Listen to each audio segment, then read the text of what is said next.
Merci mingi papa Botamba pona loyembo kitoko oyo wana babenga kayango nkunga na Kikongo.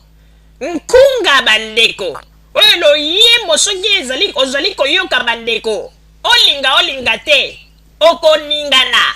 Donc yango wana nde oyo bozali koyoka ete tango tozali koloba ete moto moko te. Nano asi abotami na Congo oyo akoki kobattre record ya musique oyo Koffi Olomide ayela biso na Congo depuis abanda tina ndenge akomi lelo. Toyebisi bino ya solo oyo ezali vérité, azali mopao akotikala kaka le grand mopao. Yango bandeko babolingo oyo tozalaki na yango wana mpona bino ndeko esala yo motema pasi te, il faut koyeba yango na mokili. Soki moto aleki yo ndimaki aleki yo. Soki omoni ete moto wana ayebi mosala na ye ndima ete ayebi mosala na ye. Soki tomoni lelo na poto awa mindele bazali ko avancer po ete mondele tango amoni ete moninga na ye azali penza supérieur na ye akondima yango pe akoloba yango liboso ya bato. Mais okomona un Congolais okomona ete asombi mwa asalisi mwa boutique na ye na kati ya boutique wana soki atondisi mwa ba boîte à sardine asombi na mwa biloko mosusu okomona ye mokolo boutique wana akomi kosala comparaison na bato mosusu baleki na ba moyen. Bomoni nde eloko ezali koboma biso na ba Congolais ata asombi mwa bijou na ye atie yango na kingo na mwa gourmette ya kitoko amoni ete akomi likolo ya bato nyonso wana okomona pe azali kolinga koniata bato nyonso mpona kaka alati mwa chaînette ya valeur banini mais en réalité aza na eloko te. Nde babiloko yango mpe toza komona na kati ya miziki ya Congo.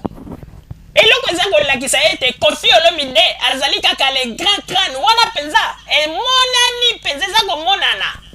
parce que na koyebisa bino ya solo un jour na tiaka mizingai mama Rosalie na tiaka miziki ya Koffi Olomide awa kaka na studio na biso eza kobeta elaki kaka nzembo moko ya kitoko ya rumba boya sala yango kala oyebi ke un allemand atuninga alobi wana musicien nini nayebi si alobi en tout cas arrangement wana eza kitoko nayebi si nalobi ezali Koffi Olomide musicien na biso banini oyebi ke ayebi sanga alobi ete en tout cas nakozala na besoin ya CD wana botala kaka biso awa esika tozali toza pe na ba shop te etekisaka mpenza banini nasala tu kaka nasaleli ye kopi na pesa ye akoma mpe koyoka nzembo wana na kati ya voiture na ye omoni mpona kolakisa ete miziki ya Koffi ntango moto aza koyeka un connaisseur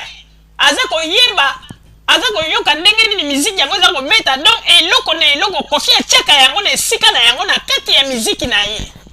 yango na bandeko babolingo eswa bino te esala bino mpe motema pasi te mais vérité ekotikala kaka vérité bachangeaka yango na lokuta te yango ete tosengi na bino topesa bamusicien na biso respect bilobaloba nde mabe mpo ete balukaka lupemba na nkombo ya bamusicien congolais te na ndenge ete tosambwisa bango tolukaka lupemba na ndenge ete tolobaka makambo ya malamu mpo na bango mpo ete bazwa makasi bakende liboso mais tolukaka lupemba te na ndenge ete tonuire bango tolobaka n'importe quoi oyo tozalaki na yango na bandeko bozala kaka bisika bozali nde na nsima ya bangonga tokopesa bino basango oyo tobombeli bino merci. Bandeko babolingo na bandi dukolanda émission na biso oyo tosilaki kolikisa yango po ete boyeba basango nini oyo bino bande kozela na bandi ete moto na moto asili kotire leson na ye na oyo esili kolobama na esika oyo yango ete tosengi na bino ete boboto ezala na bino na bafamille esika bofami na bandi ete mbala ya nsima biso bokazumel nini tokozanga te mpona kopesa bino lisusu basango oyo esengeli mpona bino tosiki wana mpona lelo merci mingi www.zumelmin.com ezali wana mpona bino na bandi ete bokozala dessus te nsima ya bangonga